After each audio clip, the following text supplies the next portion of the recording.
There is a very strong relationship between gas and power markets. This can go in two ways. Gas can influence power, and power can influence gas.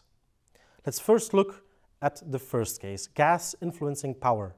So when the cost of fuels, such as gas and coal, go up, obviously it will mean that power prices will be going up as well. A good example of this mechanism is what we saw in 2022 with the Ukraine crisis.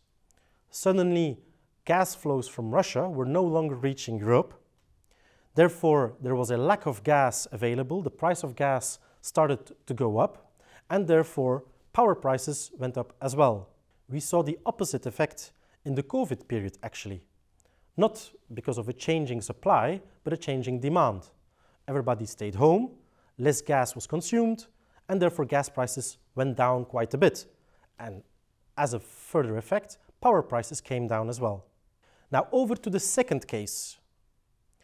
Power influencing gas. This is a little bit more unnatural, but it does happen. A good example of how power markets can also influence gas markets is when there is an issue with the power producing assets of a certain country, for instance. An example can be the French nuclear park. About 60% of the electricity produced in France comes from the nuclear power plants. If for some reason these nuclear power plants cannot run as scheduled, what we shall see is that gas-fired power plants will need to jump in to bridge the gap, meaning the demand for gas will rise and therefore the gas prices will follow as well. Next to the cost of the fuels, gas and coal, and the power price, we also need to take into consideration, of course, the emissions market, because not every megawatt hour produced with different installations has the same production of emissions. Gas markets and power markets never stop influencing each other. When gas prices go up, power prices will tend to go with them.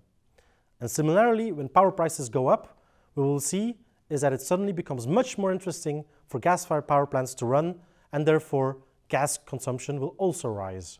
It is therefore of the greatest importance when you want to look at electricity markets to keep an eye on what is happening on the fuels, gas and coal.